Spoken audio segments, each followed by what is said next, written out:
Hi, boys and girls, and ladies and gents, and all that sort of stuff. Welcome to Next Game Plus with my guests. I suppose I never start these right. Basically, I haven't done one of these in a while, so I got two friends of mine here. On the left, we have Jack, otherwise known as Ice Monk, otherwise known as the guy with the fedora. Yes. It's a Panama hat. We're fine. It's right, Scott. Jesus. And on the right, we have the infamous JDW Jordan Williams, Mr. Guy with the glasses and the earphones and the rock and rolls and the dubsteps and the kid stuff. Okay, so today we have a list of games of sorts, which we're basically just gonna round off, talk about expectations of them and what we think of them. These are all games that aren't out yet, so yeah. Any particular game you want to start off with? I like that you put Need for Speed for Jordan in the box of games we're talking about. Well, you you did ask for it. I did ask for it, yes. Well, I got an idea. Why don't we number them and we flip it? No, I can't flip a coin, can we? We'll be here for a very long time in that case. All right, let's pick two games with flip a coin. Don't know, Scott. You're the master of this one. Okay, you go. eeny, meeny, miny, mo, catch a birdie by itself. If it squeals, let it go. Eeny, meeny, miny, mo. It will be, possibly, most likely. Why don't we read out? It's about to read out the ones we've got. Okay, yeah, let's just. Okay. And you guys can decide in the comments. Oh yeah, obviously. In the right, what we're gonna do is we're gonna send this video off. We're gonna wait like 24 hours. Yes, because no one wants to. Yeah. Okay. Okay, these are the games we've got. We've got Kingdom Hearts 3. We've got Fallout 4. We've got Legend of Zelda Wii U. We've got Star Fox U. We've got Final Fantasy 7 HD. We've got Star Wars Battlefront. We've got Mirror's Edge Catalyst. We've got Mario Maker. Okay, I know you guys specifically wanted Mario Maker. I'm so glad you put it on there. It's the most hyped game. What are you talking about, Scott? Alright, we've got Hitman. We've got Rise of the Tomb Raider. We've got Deus Ex Humanity Divided. We have Uncharted 4. We have WoW Legion, just for Ice Monk. And we have Need for Speed, just for Jordan. So, we're going to change up the format of this. Unlike last time where we had 3 rounds and basically they were kind of the same round. We're just going to throw it all out there and we're just going to talk about random crap. So... I thought we did that anyway. Well, okay, fair enough. Okay, so... Shall we talk about one of the animals in the room? Sorry, I'm sending a tweet.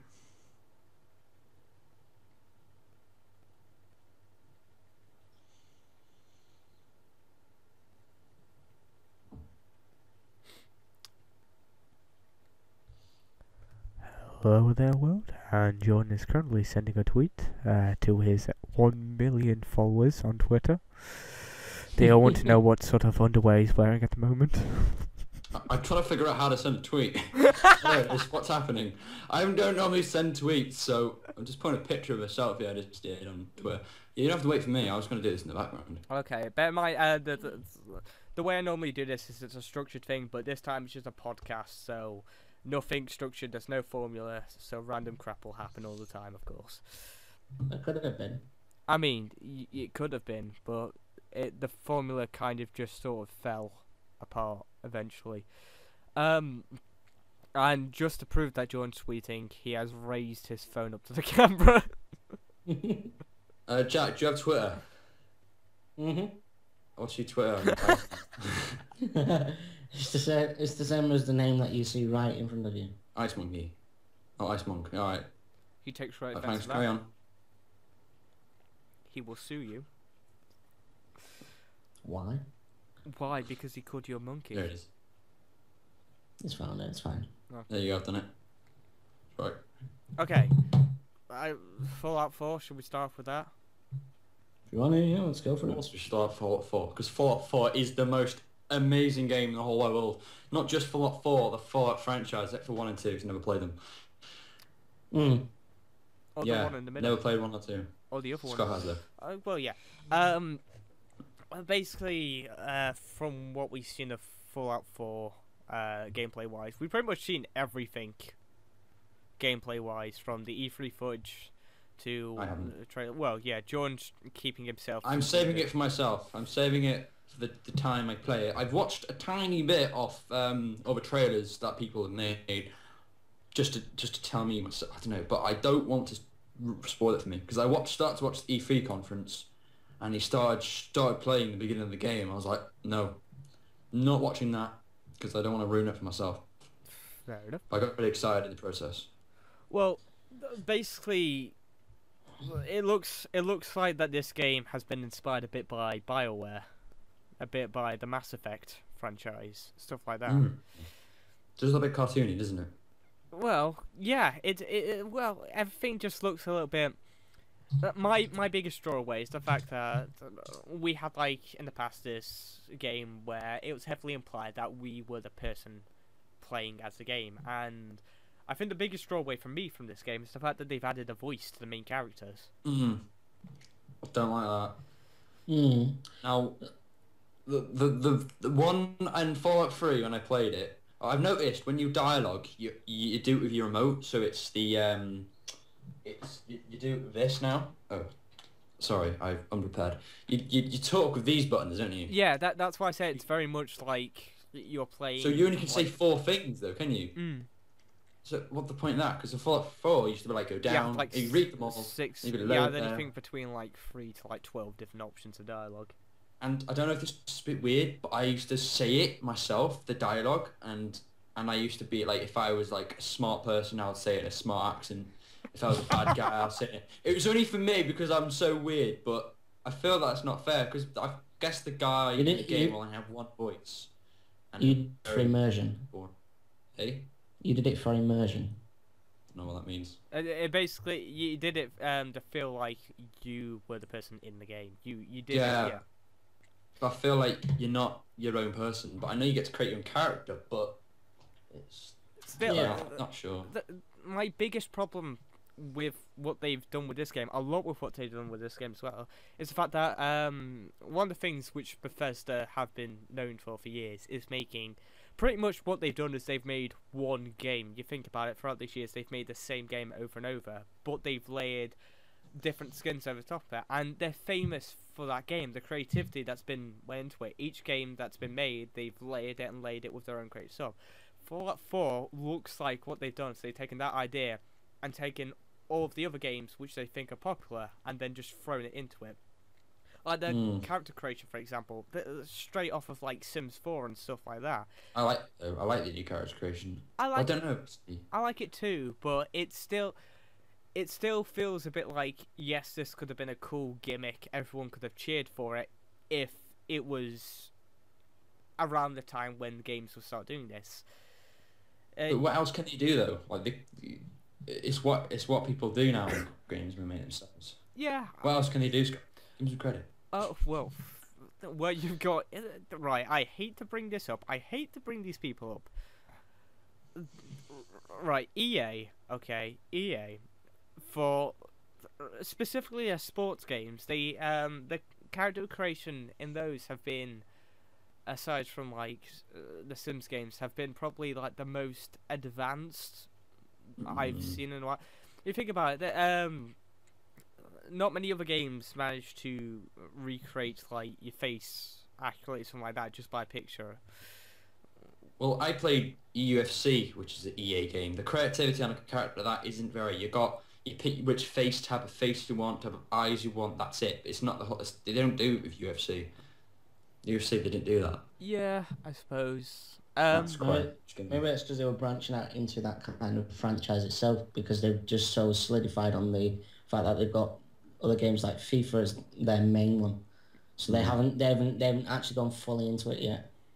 Yeah. Yeah, true. Just seemed like a basic game. Even though FIFA was terrible, never played it, but I have played it, but I hate FIFA. It's terrible. That's why I'm probably never ever going to get into FIFA unless it's for a Fi episode. Anyway, yeah. I don't know. I reckon like the whole companion aspect. Now you've got one permanent companion. That's a dog. Mm. And they said during the E3 thing. Not I don't know if it's E3 or whether it was Q&A afterwards. They said that a dog can die off, and it does beg to the point where it's like, what's the point in giving us the dog straight away then? If you got other characters and companions, you could pick up instead. Maybe you. Well, in I think Fallout 3 in New Vegas, I think you can have multiple companions, but you only can carry one at a time. So it's probably like, dog, go back to the house. I'm gonna be using this guy now. In New Vegas, they upped it up. You can have 2 human companions and 1 animal companion, which you know worked out well. It did get a little overcrowded at times, but it worked out well. And I reckon they're trying to draw away from that. I suppose I suppose we might have. You got any other opinions about Fallout 4?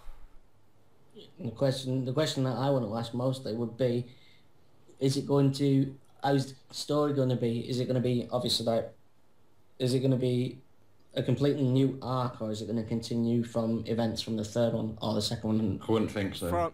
From what I've seen, it takes place. The way Fallout games work is they don't really take place one before each other. The gap between the first and the second game was around about 20 years, and then that went from 20 to like 100 years for Fallout 3, and I think that's going even further. It might even be 200 years between Fallout 3 to 4. Yes. So you can carry on talking about. I'm just waiting for. No, that's all I have to say. Okay. What I think they're going to do, which don't tell me if you know this, because I haven't watched. There's a big E3 conference, and I haven't watched all, so you might have already told us this. If you guys know, don't tell me. But what I'm guessing is, do you know Fallout 3, where you basically got brought up with your dad? Yeah. And find out he's gone, you feel sad. You know, you brought up this guy, even though he's not your dad in the real life, but in the game. So you're trying to find him, and you feel more passionate to find him. But with Fallout New Vegas, you don't care about some chip you just found out. Oh, look, a chip, it's important. I don't care. That's what I thought Fallout 3 was so bad. Fallout New Vegas was so bad because the storyline was just not interesting. I wasn't interested. But Fallout 3, I was interested to find my dad. What I feel like they're going to do with Fallout 4 is, obviously, at the beginning you have a family, and then something happens. I don't know what happens, don't show me. But something happens. I feel like I think you have to find your family again, or find out what happened to your family. I feel like that's where they're going, and it's similar like your dad's story, or family, and you. Yeah, that's what I thought. But I haven't even watched the conference myself neither, so I don't know. But that was the thing. I was thinking they may go into the where like Fallout 3 was you as the kid and you had the dad. They're gonna flip it around and you're the dad and you got right, that kind of thing. Without using the E3 gameplay footage or anything like that, from my foreknowledge of the Fallout games before the E3 footage, let's just say like the first Fallout trailer. The first trailer. Yeah, the first trailer come out. The way I can sort of predict what's happening is they sort of set it up in Fallout 3 is that years and years and hundreds of years ago, what's happened is these nuclear bombs have blown up the majority of the world and caused this nuclear wasteland. All these people get put down into vaults, but in Fallout 3 what they did mention was that specific vaults had there was like different sorts of sciences, so specific vaults had cryogenic sleep. We had an example of this in Fallout 3 when you went after your dad in Vault. I want to say. Spoiler, Scott. Jesus. No. I know it's not spoiler anymore. It's not really, because if you just go through the campaign, it does. Yeah, take no. that long to go. Anyway, the whole cryogenic sleep thing. I'm guessing that's what's happened here. Some vaults were tested on as well. Some vaults were like they would do it where there's one guy and no women, and one vaults were one girl, one were guys. So there was a lot of tests. There was a lot of vaults they did tests on. They did that as well. Yeah, you can think that's a good thing, because if you, well, I don't know if it's a spoiler. I don't know if you've actually got that far into Fallout New Vegas. Was one of the side quests, which was one of the vaults that you had to go into to find this person.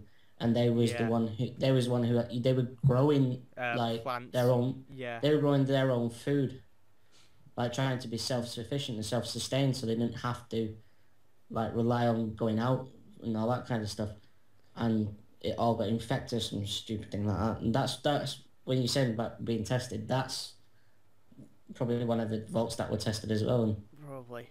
Right. Okay. I think that we've talked about Fallout 4. yeah, Yeah. just as a food for thought moment though, think about it. Since nukes have blown up the entire place, do you think that you could try and intertwine it with the Metro series because you set off the nukes yourself in that game in the first one? That would be. So since you are the Russians, do you think they were the ones who were kind of responsible for it? If you think about trying to intertwine the two games together, you were the one who set the nukes off. Do you think it was that person's fault?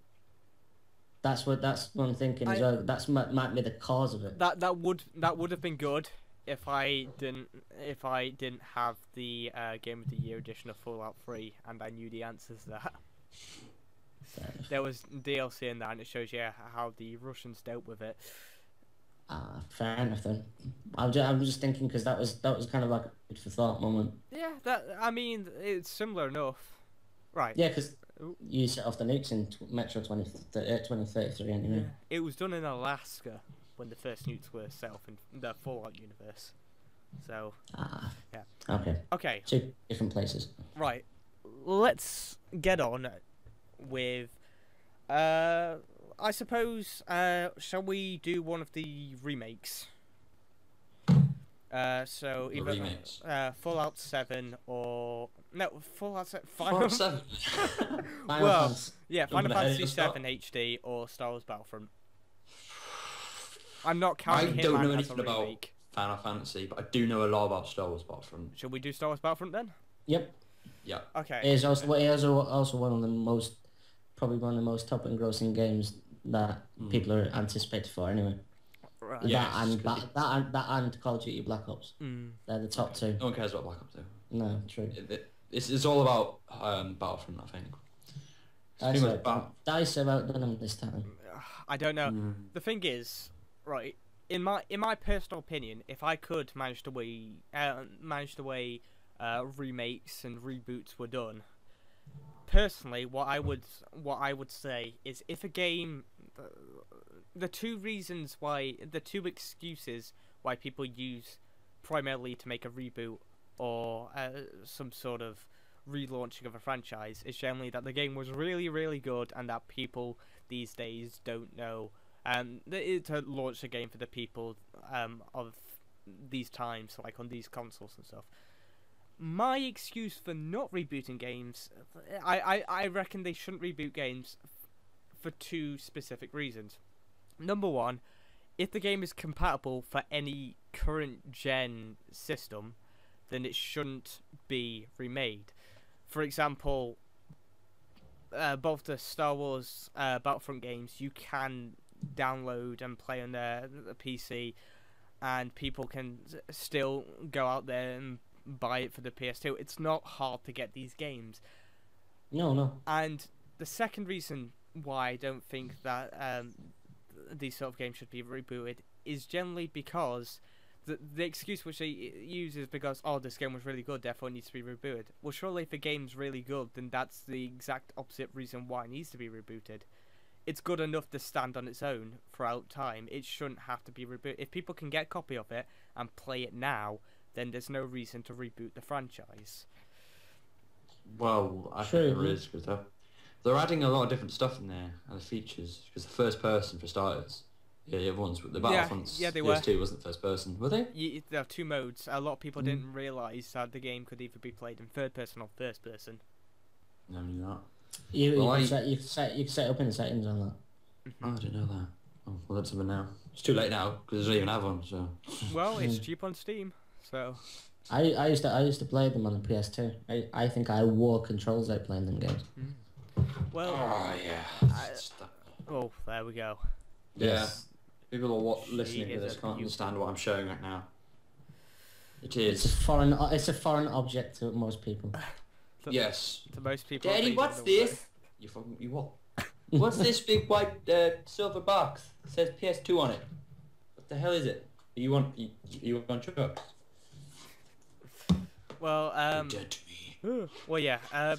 basically with the Star Wars Battlefront game, my biggest worry for it is that before it was announced that DICE have bought the rights to the game and that it's going to be made by them, it looked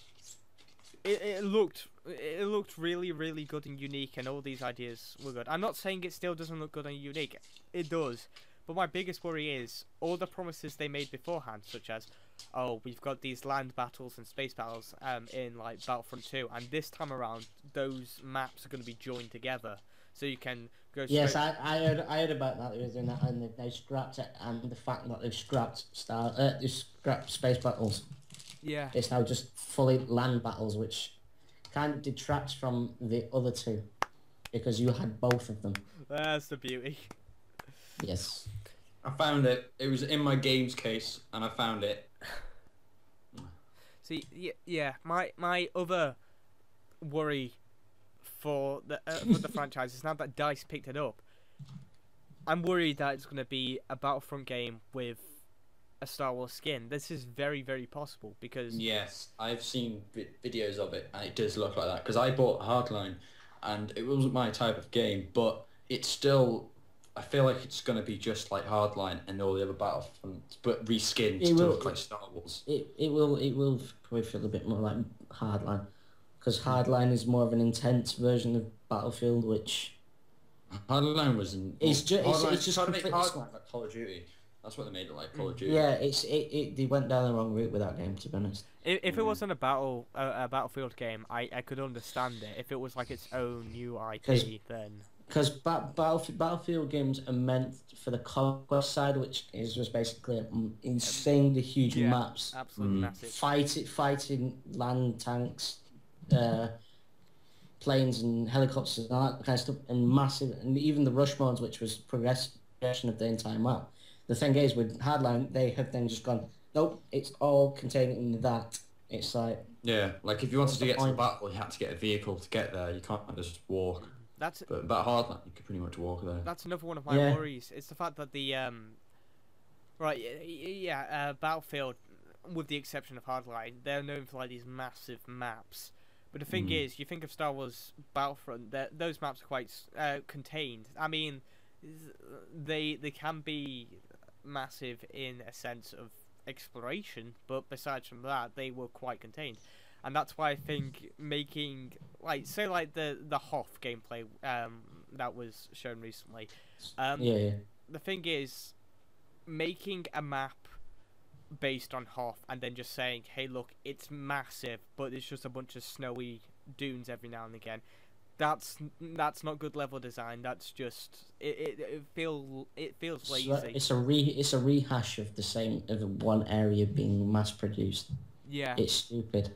Now I reckon the good thing which they could do about it is if you reckon on like maps like Hoth or say like Yavin 4, which is like when they had the big space battle for the second Death Star on that planet with all the Ewoks near there. I think it was one of the Tatooine as well. Tatooine will be an interesting one. Yeah. Now, the way Hoth could work is that Hoth was known for not just like it wasn't specifically known for like snow, but it was known for like the underground sections of Hoth. So if they have like one layer that is literally just snowy dunes, I could forgive them if they had this massive section underground. You got like a simple over the top like ground battle, then underneath it's literally a massive complex of mazes. Yeah, I could. That would be good in the fact that it would be very close quarter combat, which would be very good. I know it's still more contained than a normal Battlefield game, but I think even if you've got, like you said, you've got like the simplicity on top where you're just flying around taking down AT-ATs, but then you've got the complex like makings of the underground section. I think I'd be happy with that because you kind of like finding a balance and it's nearly there.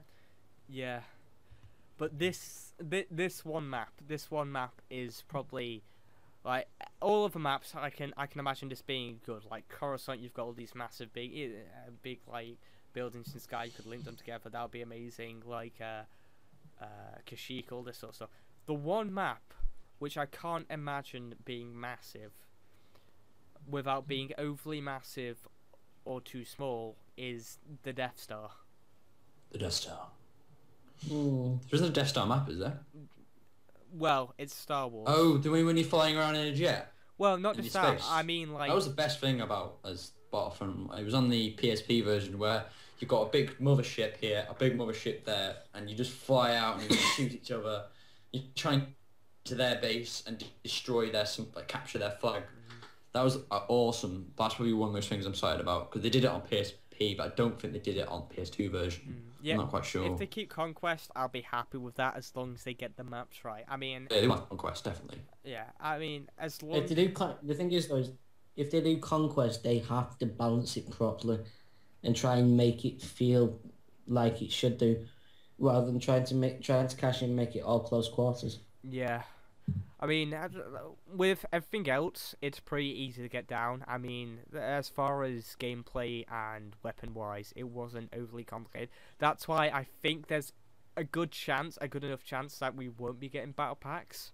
Because if you think about it, the weapons narrow down to laser pistols, laser rifles, and stuff like that. You can't really... That's the one thing we didn't want, isn't it? Is battle packs. Yeah, you One thing everyone did not want.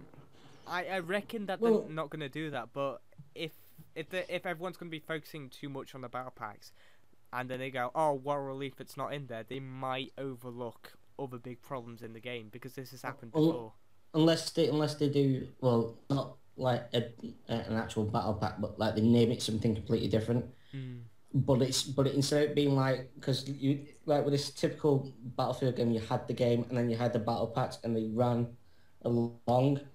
If you had it where the game runs along and there's just the odd one, or there's not many of it, and you just get them at certain levels or something, rather than like say like 100 levels and you get them like 60 or 70 levels of the actual 100.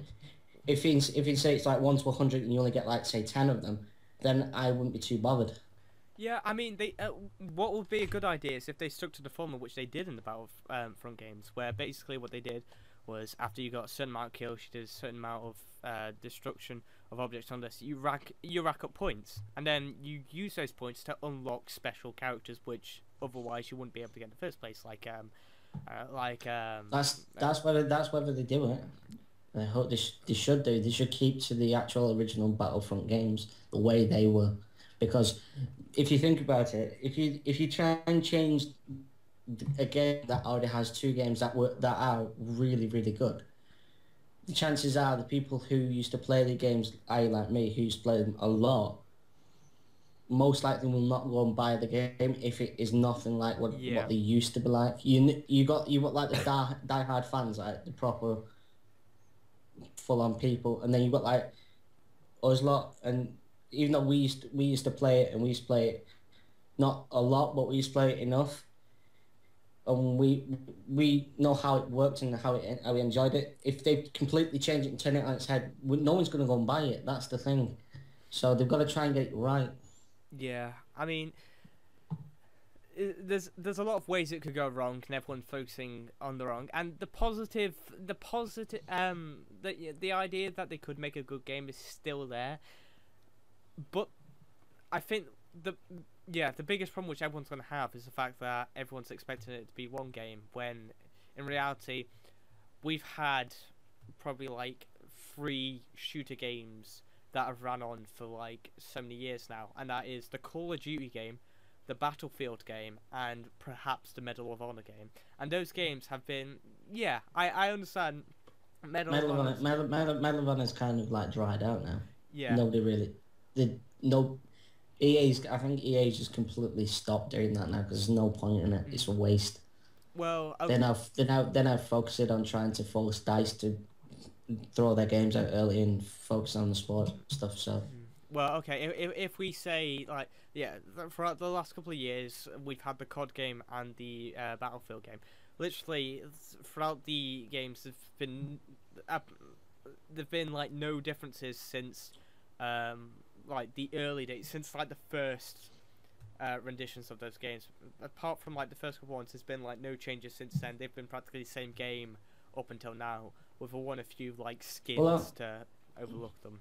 I can say the only thing in a Call, even though a Call of Duty game, all the multiplayer is literally the same all the time. There is ever so slight tweaks. I like with the Advanced Warfare, there was the exosuit so you could jump out and out. The problem was though is they actually killed that series full on was when they went to Ghosts, because the fact was the spawning was completely literally you had spawning literally on its head. It just did not work.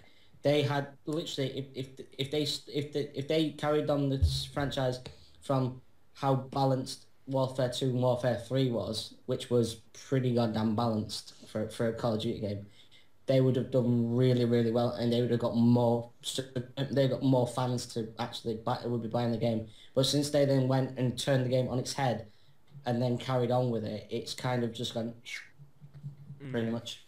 But still, you get a lot of young kids, say the ages of 12 and 13, buying the game, even though it's age restricted for them. And I don't get why. It's retarded. I know. Right. Okay But then. Apart from that, my rant on that game. Yeah, fair enough. We all have rants. Okay. So I say we pretty much everything we said about Star Wars Battlefront, it would just be repeating ourselves if we continued with that topic. No, yeah.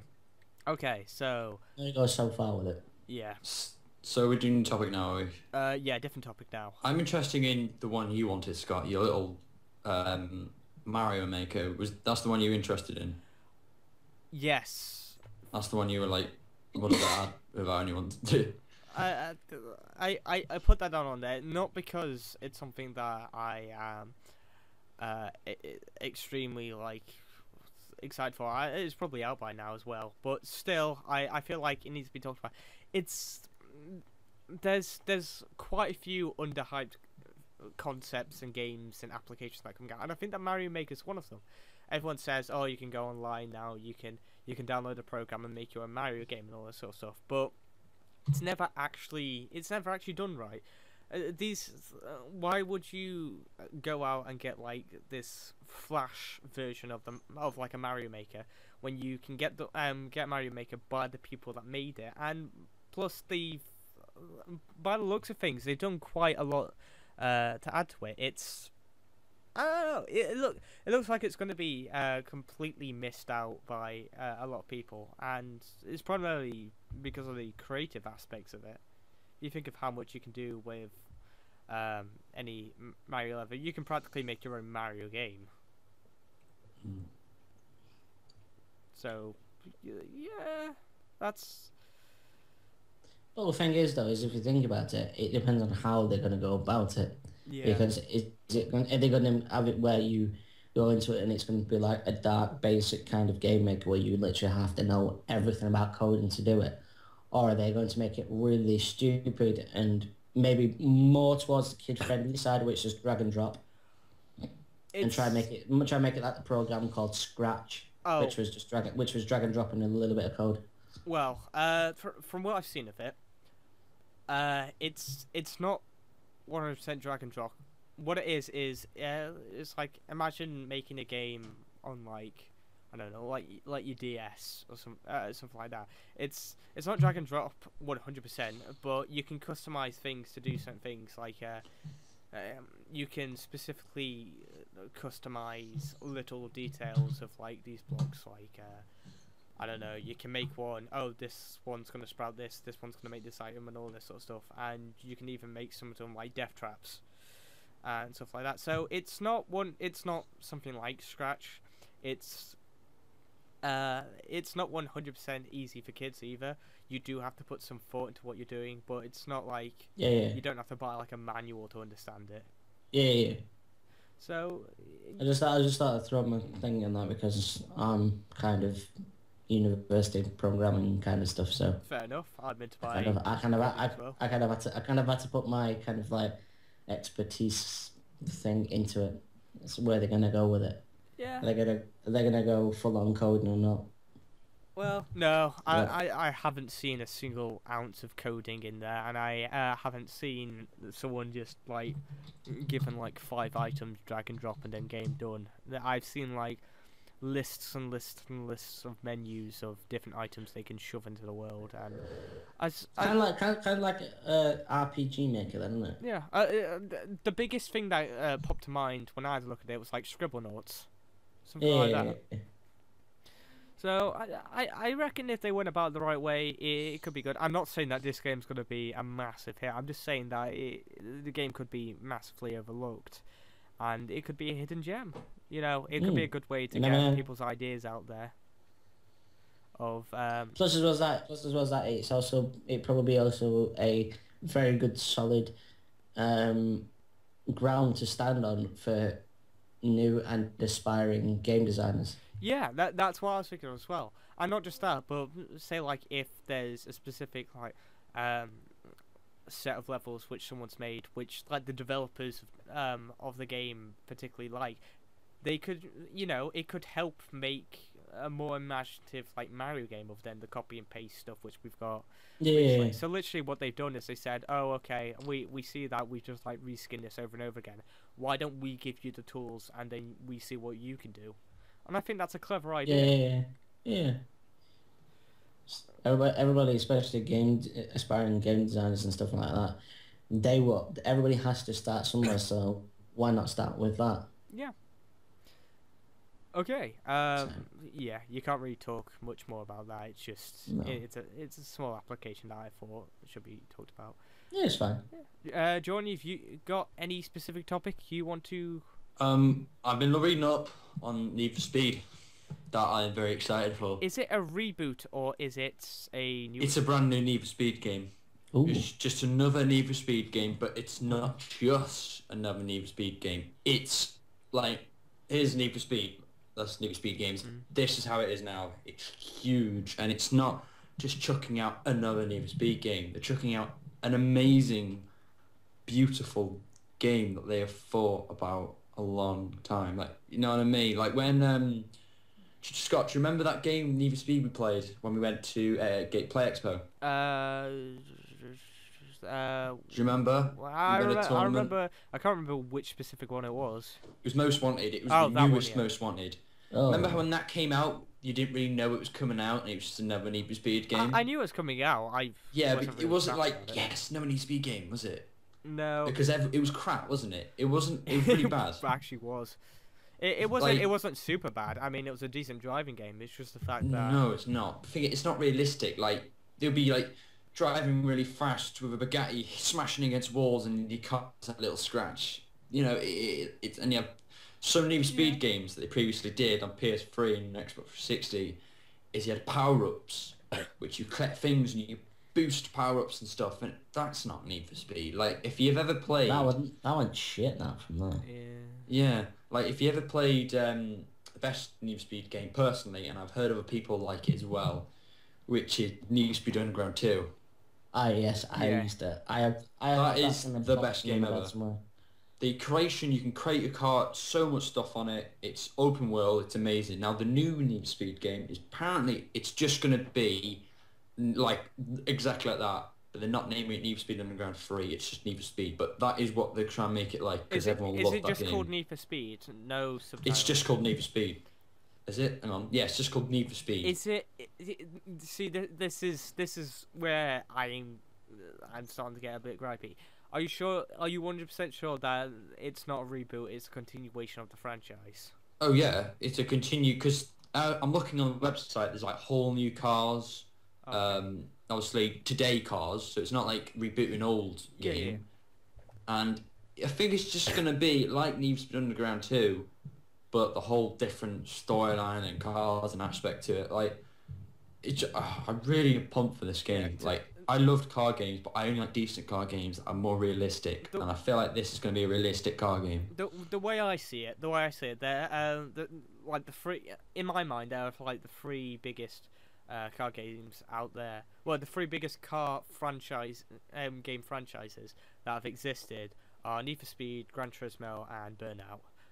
I reckon in the order they're probably going to vanish is Burnout, Gran Turismo, and Need for Speed's probably going to live the longest, primarily because of the street. Gran Turismo is, I think, live for ages. That's the constant. That's the not constant. I don't know. I think I don't know. Gran Turismo's falling. I thought Gran Turismo already had completely gone already. Anyway. No. Really heard of it. Yeah, that's the problem. They're still making entries into the franchise, but it's falling under the same category which Call of Duty recently fallen under, where so they're rehashing everything. They're rehashing everything over and over again. That's what Needs Transmission is, though. It's the same game, but they're adding new cars and maybe a couple of the new features. Gran Turismo is just a game that if you're interested in your cars, you like racing, that's the game for you. It's nothing exciting or storyline. Yeah, that's why I like Gran Turismo. Yeah, that's why it's like with Need for Speed. The reason why that's going to live the longest is because each of them's got a concept. Each of them has got this idea of maybe it doesn't have a 100% story. Maybe it's like full immersion. You're in the car, you're driving around, but it's this idea of your street driver. You're like a drag racer, and it's always got these cool niches. Even if the game's like completely bad, it will sell because it has a concept which not many other car games can think of, and that's adding life to a driver which you don't see in a car. Well, the one thing I want to mention is that they've kind of gives you a hint of how they're doing it, as in like how they're making the game is if you pre-order the game. Do you know Need for Speed Most Wanted, the first one? Yeah. Do you know the BMW? Yeah. The M5. The first PS2 one. If you pre-order the game, you get that car in the game. You have that car. I don't think like for your main career, but you get to have it. Like, I'm guessing there's going to be a career and there's going to be like a free to play, like exactly in Underground. Because Underground you could play career, you could play random races, but in Most Wanted you couldn't do that. It was all career, and same with like Need for Speed Carbon. But I'm guessing so they're giving you an M3, and that's like it's giving you a hint that it's gonna be like the old games again. I think. Right. The thing is, in my mind at the moment, there's two Need for Speed games. You've got the original ones, and then you've got the no, I wouldn't say the newer ones, the more modern ones, like from Most Wanted onwards. I'm not talking about the reboot of Most Wanted. I'm talking about the original Most Wanted onwards. So you got Need for Speed 1, 2, and 3, and they were practically Gran Turismo. And what I reckon they might do at one point is they might try to sneak in some of those elements of the old ones into the new ones, which I think. They definitely are gonna because they already have, like as we can see. Like, I think they're doing a lot of Japanese cars. Like in the previous ones, they were all supercars, and I hated the fact because street racing, you can't street race with Lamborghinis and Ferraris. This one, they're all Japanese, all the old cars. Like I'm seeing a picture here. You got a Mitsubishi Evo, Dodge Charger. You got the new Toyota GT something. That's quite a new car, but I can see from the picture I'm looking at. Oh God, it's called. It's a Mazda. It's an old Mazda, Japanese one, and they're adding another car, which I keep forgetting the names of them, but it's a Nissan GT 2000, I think it is. But they're adding old cars again, the old proper down routes, Fast and Furious. Do you know like original Fast and Furious is? Mm-hmm. Making it like that. They're not doing the original street race cars. Yeah, the original one everyone loves. Because you agree, you don't really want street racing with a Ferrari or Lamborghini or a Bugatti, do you? That's not street racing, is it? That's more of a thing which I expect, I don't know, Burnout or like a Gran Turismo NASCAR track to do, rather than... Yeah. So I like they're going back to the roots of street racing, and I can't wait. And one thing I hope they put in it is first person. Now, the previous Need for Speed games did that first person, but I know for a fact that Underground and the old Most Wanted didn't have first person. And if they're trying to go back to the old self, maybe they will still put first person in. That's highly possible because it is a popular thing. Because once again, it is like 100% for the immersion aspect. Just the fact that you could sit and feel like you're driving around in a car like this. Yeah, and I hope they don't. I hope they don't do what the Crew. I've played the Crew before. Yeah. The Crew it's a good it's a good car game. The driving around's good. It's all cool, but the actual game itself, like how you upgrade your car, everything else is really bad. Like, if you don't know how to upgrade a car on the crew, is you have to unlock parts, as in like you do race, and if you do very well, you get unlocked tires. But it's not a specific tire. It's at one point your tire, your grip part of your car, and you get like a couple of points to your acceleration and your speed. And you never had a choice. Like if you had a car and it was bad handling, on the old games, normally you just buy a better suspension. But on this, you can't. On the crew, you can't. So hopefully, in Need for Speed, they don't go into that like the crew did. Or hopefully, you can go to a car shop, buy everything you want. Obviously, you have to unlock them. That's the point of a game. You unlock them, but you have your money. You go, you unlock what you want. And I hope it's so creative, like Underground 2, because the creative of your car. Like you can even go and tweak your tuner. You can tweak your car, tweak your suspension. You can do all that. So hopefully they go to do that again. So hopefully it's all going to be like that. Go back to the roots. Go back to the old roots, but keep some of the new stuff in. So, that's probably one of the biggest problems which every single video game's had. Which probably it'll move on to our next, and let's say oh no, we won't say final. We'll do a few more. We've still got time. It moves on to our next topic, which Icemonk picked out, World of Warcraft Legion. One of the biggest problems for any video game is progression. And I feel that World of Warcraft does progression so well in the years it's been out. No? They've killed the game since Cataclysm. Sorry, I was just looking at pictures. I reckon they revived it a bit with the last expansion. They didn't. Basically, as soon as you put Cataclysm, they literally killed it by literally saying, here, go into a raid or go into a dungeon. Here, have absolutely everything. It's like, what's the point in this then? I suppose so. I guess so they tried, because then when it came, then it's gone to Warlord of Draenor now, which is the newest one out, and then they're gonna go to Legion, which they have just announced at Gamescom. Now the funny thing is, now I'm thinking the reason they've just released that at Gamescom, and roughly around the same time there was also a release of the fact that they had lost an insane amount of subscribers. They lost, and they've got now like about 5.9. So part of me thinks it's coincidental that the fact that they've lost a load of people. So they've now just literally just gone, oh, expansion, we could grab them all back again.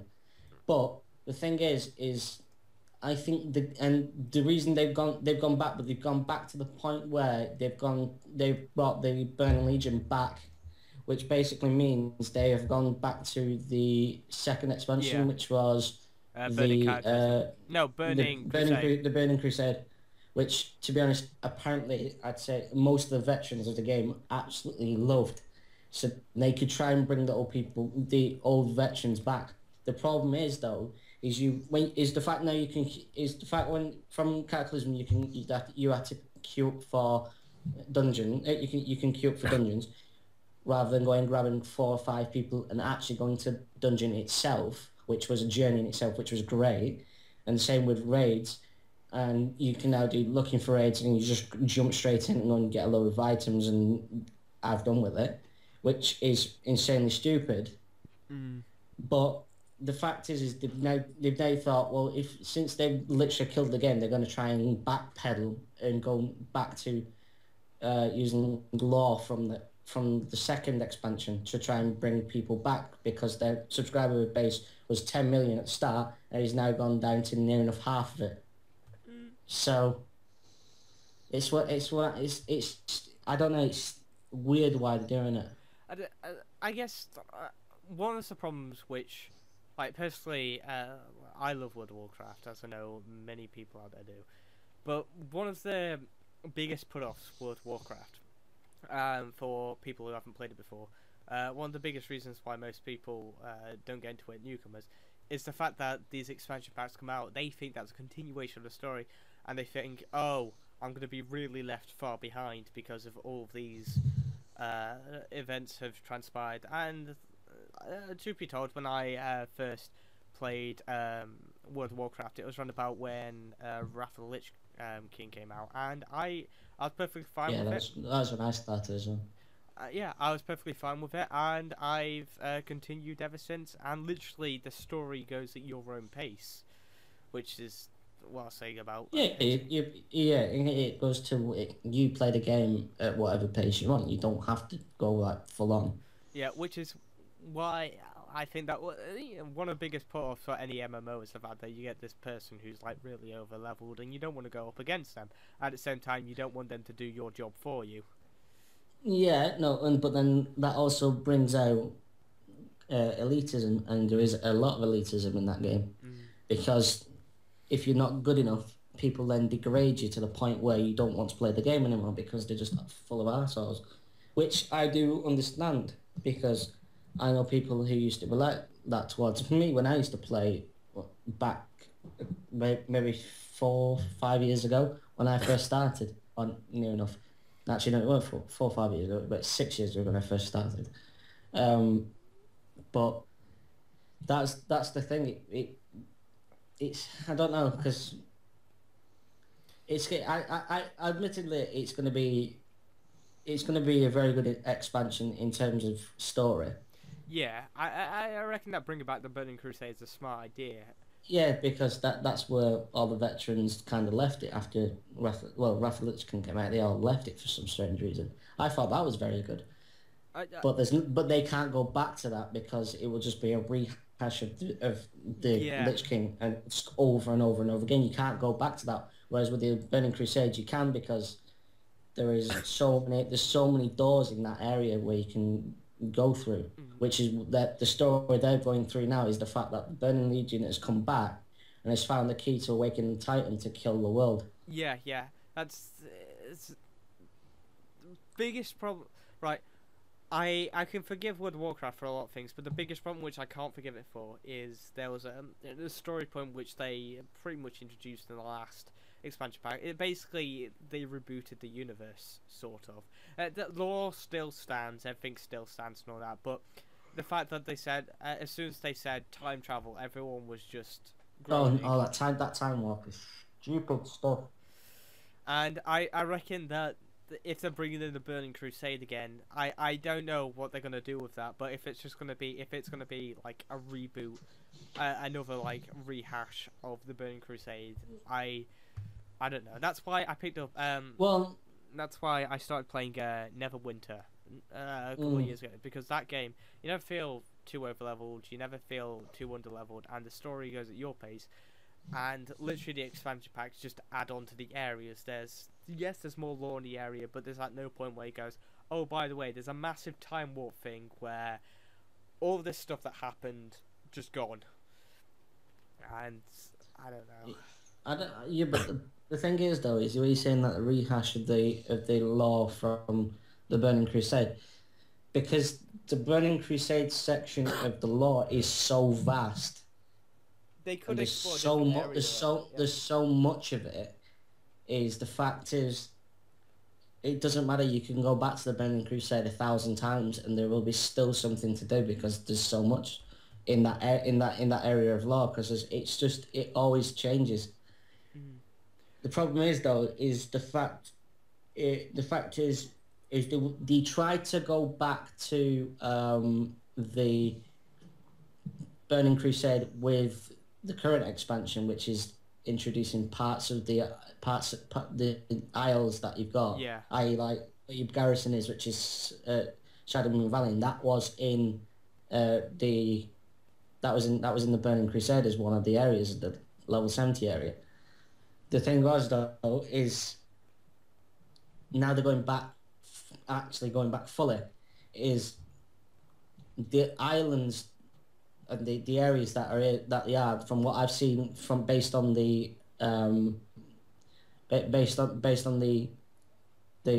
video that I saw from the conference, was none of it looks at all like what it's meant, like from the Burning Crusade. Yeah. To be honest, personally, it looks like it's from Mr. Pandaria. Yeah, It's got that because it's called the Broken Isles, which, to be honest, sounds like a Mr. Pandora thing. Yeah, it does. So even though they're going back to the second expansion with the lore, They're still with the taking world, elements. with the world terrain and the areas, they're going back to Mr. Pandaria, and they've also they're putting in artifact weapons, which also to me sounds like a Mr. Pandaria thing as well. And just to clarify, the Pandaren race came before the shitty movie Kung Fu Panda. Yeah. So if any kid thinks that came first, no, it didn't. Pandaren, the race was 20 years before them. Yep. So and that's where I want to put everybody right on that. Well, yeah, fair enough. Yeah, that there's so many. Once again, like all the games we've been talking about today, there's so many ways it can go right, and there's so many ways it can go wrong. And yeah, Well, Blizzard they've just put out an expansion for basically a cash cow. That's what it is. That's all it is just cash in and try and get veterans back. Which, if they're going the way they're going, which I think they're going to do, and the fact that they're bringing a new hero class out, which is like Demon Hunter, which is only for Blood Elves and Night Elves. The problem is though, is what they're going to do. They're going to set it at level 55 again, like they did with the Death Knights, or are they going to set it from level 1 and you work your way up? Or are they going to set it from level 100 since they're moving the level cap to level 110? And I feel like the whole Demon Hunter thing, that's just there for like, yes, people know that Demon Hunters exist in the universe, in the Warcraft universe, but anyone who doesn't know that, if they've like played like Diablo or something like that, you get the kind of feeling that they're just going, oh yeah, I sure, I remember that. Yeah, but the thing is though, is the fact that since they're going down the thing with the Demon Hunter thing, fair enough, that's in the law and everything. It feels kind of forced. The fact is, because what they're doing is they're doing the pre-order thing the exact same way they did with Warlords of Draenor, and basically if you pre-order it, you get when it comes out, you get an instant level 100, so you can go. So all you have to do is level up 10 levels, and that's it. Fair enough, fine.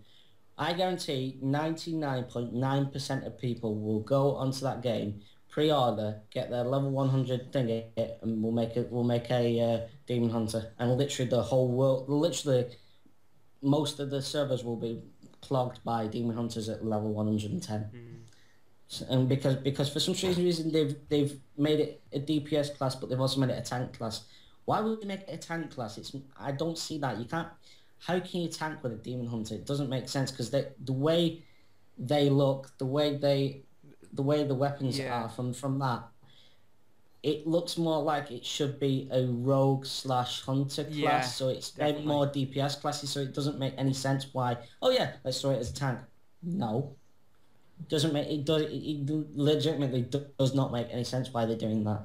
But then again, since they've only just announced it, and knowing the way Blizzard do things, and the way that I know how Blizzard do things, and most people know how they do things, is they will backpedal on what they say. So they will go Demon Hunter. Oh yeah, we're going to put it out as a Vengeance class as a tank. We're going to put the other class, the other spec, which I can't remember what it's called, as a DPS. Now we're going to put it both as a DPS class, which fair enough, it's fine, but it's also going to be really overpowered, and we'll take out everything. It's just going to feel like a rehash of every expansion there has been. That's the problem that Blizzard do. They're going to just cash in on it again because that's all they can do now. If they took out the looking for raid and they took out the dungeon finder stuff, and or not technically no, think about it, no, if they kept them in, but they didn't give you them bag loots right at the very end for low levels. So you get all the armor and weapons from the bosses and from the drops, and then you get at the end for completing it, you get an extra bag for an extra drop. If they took out that and kept the dungeons as they were from, say, Wrath of the Lich King or Burning Crusade, and then also or they took out the dungeon finder and looking for raid stuff, and you had to go and find them yourself with 5 people, that would be better, because the fact is because I was on a couple of days ago doing quest for in the Tanan jungle, and somebody said, is anybody up for raiding hard cities?" And I said, and that's when I said to him, nobody's done that since back in '09.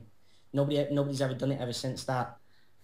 And the thing is what's annoying me with that is the fact is because they've got dungeon finder, you've got raid finder and all that kind of stuff.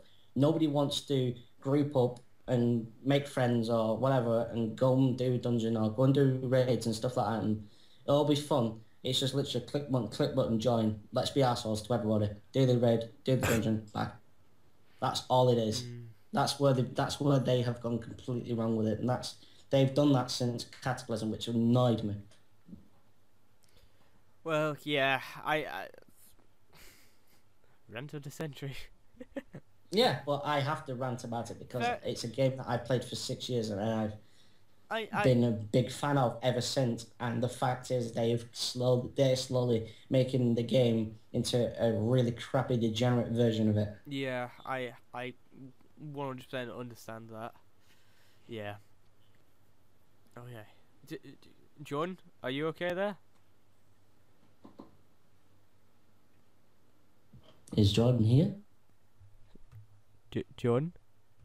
His camera's moving, I think. No, I think I have a feeling he took a picture of himself because he's using XSplit first of all. Okay. I hope you heard that, John. And I think he just froze himself to see if we noticed he's gone. Okay, fair enough. Anyway, are we gonna else or are we gonna call it there? Let's see what time we're on. We have just passed an hour. So what we're gonna do then? We're gonna leave it there until next time, or yeah. I'll join to sneak one quick extra thing in if you want to. Oh yeah, okay then. Let's. It's up to you. It's up to you. Fine. No. You've done it now. Let's sneak something else in. Right. Okay. So the remaining ones we've got left, we've got Kingdom Hearts 3, Legend of Zelda Wii U, Star Fox U, Final Fantasy 7 HE, which I have a feeling could be summed up in a few words, so I'm a bit iffy about doing that one. Mirror's Edge, Catalyst, and Hitman, Rise of the Tomb Raider, Deus Ex, Humanity Divided, and Uncharted 4. Mirror's Edge you probably could sum up in a few words because there's not really much to talk about that. Yeah. To be honest. Same with Deus Ex. There's not a lot really to talk about that because, to be honest, I haven't even actually looked that up. Yeah. I know it was coming out, and I wonder if they're going to continue it from the Human Revolution thing. But yeah, it's I think they're doing like a prequel trilogy. So what? Before he lost his arms? Yeah, pretty much. Oh no, he's lost his arm. No, because if you look at it, if you look at the screenshot pictures, he's got his glasses on, which he got the upgrades from Sarif. Yeah. What I'm saying is that the one before the previous Deus Ex installment, that was a prequel, and this is the sequel to that prequel. It's going to be a prequel trilogy, so set before Deus Ex and Invisible War. Alright, okay, fair enough. Which, could be good. Yeah. I have the feeling the one I could talk the most about is Hitman. I didn't know there was a Hitman game coming out. Well, I don't mind. I will talk about Hitman because the fact is, I've played so many of them. Okay. Alright, Hitman, basically what they're doing with this is literally, it's just Hitman. It's not a reboot of the franchise, however. It's its own standalone game. It's completely different. It's not. From what I don't know. I've got a lot of gripes with the way they're going about this. Right. This is supposed to be a continuation, supposedly from Absolution. Okay. However, the game may or may not play the same. The way they're going about this is they said that instead of it being different maps, it's going to be an expansive world. Oh, it's like an open world. No, it's not going to be open world. It's right. There's going to be instead of like the smaller maps which we had last time, which you could explore around, find unique different ways to take out target, time everything and all that. This time, that was more focused on the combat, wasn't it? This time they're gonna be like cities, stuff like that, and the main idea is that when people first get this Hitman game, they're going to have like something like 4 or 5 large maps with missions that'll be. Yes, we know that you were gone. You weren't very. You weren't very stealthy. Anyway, we're talking about Hitman, by the way, Jordan. Anyway, yeah, the way they're going about this is there's going to be You're on about? I've been here all the time. What are you on about? Yeah, that's why the massive XSplit logo was in the right corner of the screen. Was it? Yes. yeah, Sorry, I was saying no. I was like, my food's downstairs. And I was like, wait, hang on, XSplit. I just put a picture of myself up. Your Jimmy's got rustled. I'm sorry. Well, yeah, we're talking about the newest Hitman game, and it's just. I know. I was here all the time. I was just eating my food. Fair enough. Anyway, yeah, the way they're doing this is when the game first release, it's going to be first released. It's going to be 4 or 5 different large maps, and there's, instead of just one or like a few different targets in each map, there's going to be loads of different targets, and it's going to be unique to the player. So supposedly what they're going to do is this Hitman universe is going to be online/offline. Alright. Okay. So you'll get unique targets, and each day you go back to where in all these maps there's going to be different targets. As the game goes on, not as as the year goes on, supposedly what they're going to do is they're going to release more maps, and the story for Hitman is going to continue. I don't like that. I want a game to come out and have I want a game to come out and have a conclusive story. I don't want them to do what they did with what was that shooter called? I can't remember what it's called now. It was made by Bungie. Destiny. Yeah. Literally that that game. That was just a cash cow for bloody DLC. Yeah. Oh yeah, here have law, but you have to pay £20 every fucking month for bloody DLC. Yeah. Like... Thing is, what they've said is that all of the content and all this, instead of it being DLC, it's going to be updates. Oh, okay. So it's going to be free. Yes, I can understand it. I wouldn't mind that if it's free. I wouldn't mind. Everywhere that's free. Yeah, I wouldn't mind that, but I don't like the fact that they said, "Okay, we're going to give you not what the game is going to be," and then. But do you think they might be taking little bits of elements from Blood Money, because that was just basically shoot absolutely everything. They could do. Yeah, I reckon they will do. So you know what you're saying about like there's like you got unique targets and then you go back each day and there's different ones. Yeah. Well, that to me sounds like Blood Money, because you just walk around just absolutely mowing people down for no reason, because that's basically all that game was. Especially when you put the what was it, the nail gun mod, and the one where you shoot people and you just fly up. The anti-gravity mod, that made that game funny, but we're going off on a tangent now. It's like with the gameplay trailer which they showed for this, they showed like something like 20 different ways to kill this one target. Well done, Jordan. Sorry. And all these ways were like they were in completely different buildings, completely different areas of the map. So it looks cool. It looks like that this world could be like lively, and it could be a proper good Hitman game. But because there's always a but, because they said that there's going to be like 5 different maps. I get that these maps could be as detailed as you want, as amazingly detailed as you want, with as many contracts as you want. People are going to get bored after a while if you don't give them a full game. If you say that this game isn't full yet and we've got more to come, people are going to expect more from these maps. They're going to get bored. They're gonna. Well, then to me that sounds like it's going to be like an early access game. You're spending £30-40 for a game in development still. Yeah, Why would you do that? I don't know. That's why. Unless they sell it and they hit the game instead of being between 30 to 50 quid, it turns out to be say like a 10 or 20 quid. I don't mind if it's that amount because then you're supporting them slowly updating it until it's a full game where they can then probably charge full price.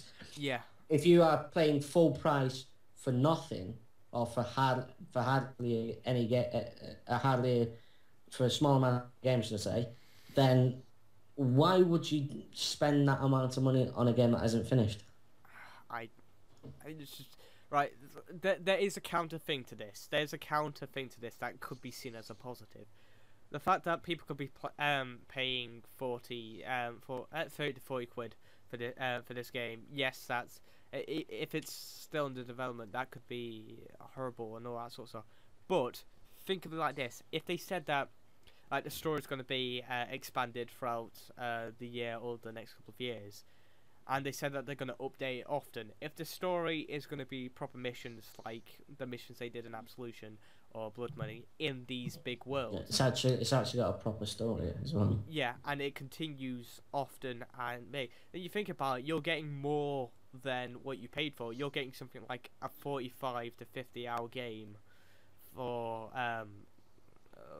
40 to 50 quid, and that is, in my opinion, that's a pretty good deal, but it has to be executed right. The only way they probably could execute the free updates right would be is if they say every month they set out to give you a new update with a new story, a new part of the story or something. That's what they said they would do.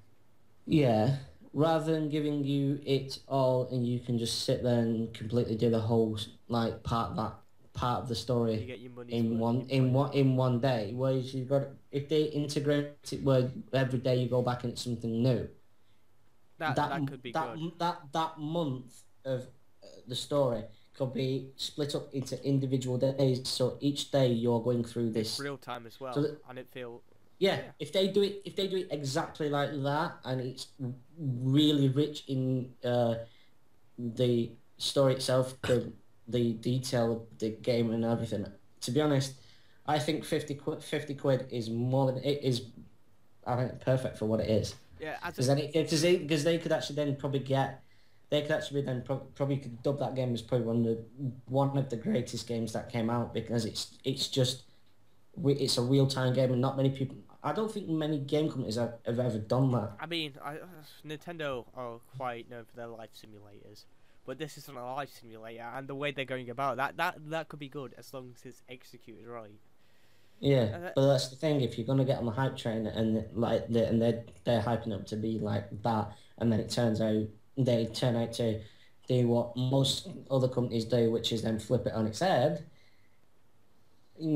Yeah, that's to be debatable, isn't it? From the gameplay trailer, which they said I've got 5 maps completely done now, and this is, they said that they're adding loads of detail to these maps now, so completely done. It's already been shipped out, but they don't want to ship out those 5 maps just yet, even though they said that they're done and they're good enough for a Hitman game because this is going to be expanding. They want to add loads more detail to it. So I said in the gameplay which they showed off, I said because they showed this guy being executed like 20 different ways. I said they were all in different buildings. Like one of them was in this massive mansion, and one of them was in a bar. One of them was in a swimming pool, and supposedly this was all in the same map. Yeah, but no. Thinking about it that way, if it's gonna be like either they're going about it or like you just said, which is the online offline thing. Would they give you a character creation since it's unique to you? I don't think so. I think that the way it's going to work is a bit like contracts. Oh right. Well, if they could, it probably would actually think about it. It would kill the game if they made a character creation thing. But if they're going with that online unique online offline thing, and then they're going with like each day something new's happening. It's unique to you. Well, then why don't you have your own character that you can control, and that is like obviously something that you've created yourself. as much as it probably sounds like it wouldn't actually turn out to be a Hitman game, it would actually. I don't know. It could work because you could actually have Agent 47 as the guy who's giving you the contracts, and you can then do like flashback. You could probably as the game gets progressed on flashbacks to 47. You get flashback missions where you actually control him. Yeah. So whereas 99.9% of the time you're controlling your own character you've created, and he's giving you're going back to this apartment or something, and he's giving you contracts to go and do stuff each time. I know that could get repetitive and boring, but if you have then it's a flashback mission where you're controlling him, or you controlling more of it. It would actually, I don't know, it could still work in ways. Yeah, I mean, one of my other problems with them saying, oh yeah, this game's going to be completely unique to the player, even though we're adding like this gradual story that's going to get unfolded across the years. My problem with that is if they're saying that's going to be unique to our experience, and the story is going to be about Agent 47, but it's going to be unique as well. Are they going to do the same problem which a lot of games had with this, like Mass Effect, or even the Walking Dead games did this, where you get to the end and then practically everyone gets the same ending, and then even if you don't get the same ending, even if you get something completely different, what's that going to say for future installments? Because practically what they're saying is, oh yeah, whatever the conclusion for your individual game is, we're just going to make an individual game for each one of you people that have played this game. I mean, I don't know. I reckon there has to be some control to it. That's the problem though. Now thinking about it, if you go that way, if it's unique to you and you all get to the same ending, that's gonna kind of like be a bit deflated because you're all getting to the same. You've all got the same ending.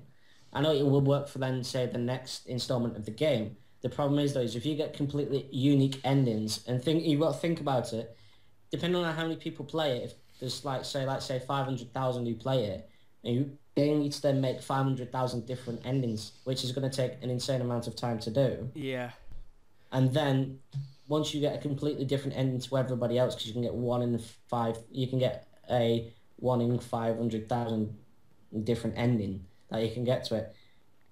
How are they going to then carry that game on? Because if they're going to carry that game on, what's going to happen? Because are they going to then in the next game they're gonna then base it off your save game from this game coming up. So then what happens is then the updates of the story in the next game is based off what you're doing. I don't know how it'd work. That's the thing. If they're gonna try and make it unique, they may have dropped the clanger on that bit. I mean, supposedly it could work if they keep it controlled. If they keep like one thing like, Agent 47's moved to a new city, and the story, whatever ending you've got last time, it continues on into the city. Events transpire, and they don't mention the ending you got. They just say that something big happened, and now the story's going to continue. Then but that thing is what they're going to have to do is it's going to be unique to each player. I mean, if it's unique, if they're going to, the only way they could do that perfectly would be it's going to be unique to each player. So you're gonna go and do unique different things. Everybody's gonna do something completely different all the way through it up to when it gets near towards the end, and then as it gets towards the end, you get towards the end. The ending. It kind of think of it as like a bottleneck. You get forced into that end. If they do it that way, it would work for the next game. As long as if they keep it like that, where it's completely open-ended for everywhere it's completely different endings, they cannot then make 500,000 different games for each person who's played it, because it wouldn't work. I'll tell you this though, if they keep the story good, if they keep the story amazing, then that's going to keep players from not noticing that the story is getting linear. And as long as they do that towards the end, as long as the story is so good that I don't notice, then thinking about it, if it's going to be very unique to each player, the ending has to be linear for everybody to get to that point for the next game. If it's open-ended, no one will be able to complete. Well, they'll complete the game, But then when they go into the next game, if it's a very linear start, it will not make any sense from the last one. Mm. So that's where I'm thinking. That's where they may have dropped it with the uniqueness. I understand if the only way, like I said, the only way to make that uniqueness work is to do it in a bottle shape and force you into a linear force you into a linear ending. But if you do it the same way what you've just said then, whereas you don't actually feel like you're going into a linear ending, then fair enough. I think it actually turned out to be a pretty good game. Yeah. Well, I think those topics which we talked about today, we touched upon a lot of details about all of them, which I think we've all thought of. Well, yeah. Apart from I know I've had quite a few rants, but I needed to. Yeah, fair enough. That's primarily what this podcast is about. You know, not just rants, but getting our thoughts out there about our expectations of these games, whether or not we think they're going to be good, whether or not they live up to our expectations, and whether or not they're going to be completely overhyped or underhyped by everyone that plays them. So what's your final thoughts on what we've said then? Well, I think I've agreed on everything that we've all said about these games. I reckon my biggest problem for the games that have been announced this year is the fact that all of them are going to be massively overhyped because everyone's going for bigger. Boom, boom. Boom, boom, boom. Exactly. And the bigger people are thinking about making these games, the bigger the pit they're digging themselves into. Yeah. So that's why when people think back to like retro games, they think back to PlayStation 2 because of how linear and simple those games were, because you know they did their purpose. But now everyone's saying, oh yeah, not only is it gonna do its purpose, it's gonna do a million other things as well, and everyone's just so hyped up for that, it's just gonna be completely ruined. So that's what I think about the games that have been announced this year. You guys got any opinions? Well, No, I've said a one. lot today, so I've pretty much. I'm sorry that I talk so much, but I needed to get my word out. So. Well, you did have that Need for Speed segment. Well, didn't I say at the beginning? I said the only games I know that I want is Fallout 4, Battlefront, and Need for Speed, and the only games that I've talked about is the three I just said. Yeah, and that's Well, that's fine then. Yeah, that's You- been Yeah. literally you we've talked talked about about it, half yeah. the games we've talked about. Yeah. That's not even. Yeah. We haven't talked about every game we've got on the list either. Oh so. no. That would take like another 2 hours to Oh yeah. get Well, through all of that. So I think we'll save that for another podcast or another time, and we'll move on. yes. So Save it for a rainy day. yeah. So what are your guys' opinions on the games that have been announced this year? Do you reckon they're going to be Well, overshot? how about we say every game we've mentioned, we think of one word to describe our feelings towards that game. Oh, okay. I feel like that's a good idea. Okay. Well, to be honest, I can't actually say it all in one word because That's why we were ranting. I've ranted about a few 5 points games. then about a game. A few like, points. A few word points. Like for example, Okay, a Star sentence. Wars. A sentence. Star Wars. I feel like it's going to be a disappointment. That's what I feel like. Did I say Fallout? No. No, I said Battlefront, didn't I? You said Star Star Wars yeah. disappointment. Fallout. I think it's going to be another disappointment. And Need for Speed. I think it's just going to be awesome. Well, from the same 3 games, Fallout I think will probably at the minute it's probably punching above its weight because nobody really knows what's going to be happening. Battlefront's doing the same, although DICE has pretty much I think fallen flat on the face with it because of the fact is they haven't everything they've promised they ain't doing. And then World of Warcraft Legion, to be honest, all I can say is that is just a money maker. That's all it's going to be for Blizzard is an absolute money pit because of just the way they're doing it. That's the way they've done the last 2 or 3 expansions. Why stop now? Yeah. Okay. Well, Fallout 4 shown too much. Star Wars Battlefront shown too little. No, it's shown a lot. There's actually already gameplay of it. I know there's gameplay of it, but the thing is, the gameplay is practically deathmatch, and We don't know what's going on with it. Though. we don't know what's going on. I mean, if there are other game modes, They have got a co-op section to it, but I don't think that'll take off too well. That's what I said. I'm not convinced unless they show me a bit more incentive to agree with them.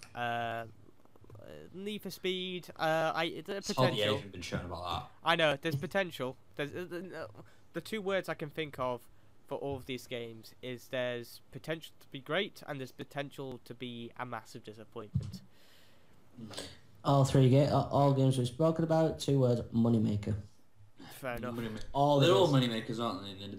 Yeah, but I mean, some of them are just legitimately out for that and that alone. Yeah. They're not out for the fans. They're not out for being a good game. They're just out. We need money, so we're gonna make a game, and you're gonna buy it. If you don't buy it, we're gonna force it down your throat, and you will buy it then. Even if you hate this game, you will buy it. It's like Call of Duty. iPhones are bad. Well, yeah, iPhones are bad and stupid, but you will still buy them. Yeah. I know. I have an iPhone, but then again, I didn't have no choice. So. Yeah. I had a choice. I loved it. Well, yeah. There we go. Yeah. Oh, yeah. So, town. There we go. okay. He's got a Windows phone. He doesn't like us. I love my phone. Yeah. I guess I'll thank my guests. Thank you, IcemonkHD. See you later. And thank you, JDWGamin. Anytime. Yeah. So I guess I don't know. The next time we do this, because I've been talking about new games for this podcast up until now. I guess next time, whenever I do a podcast, it might have a look back at some good examples for the ways games should be made. So too much negativity out there at the moment. I reckon that'd be a good idea for the next topic. So thank you, Icemonk, and thank you, Jordan. Okay. Oh, it's alright. To me, that's the wrong way around because of the camera, but there you go. Yeah. There you go. Play. See ya. Subscribe. Bye. See you later. Bye. Have a great time.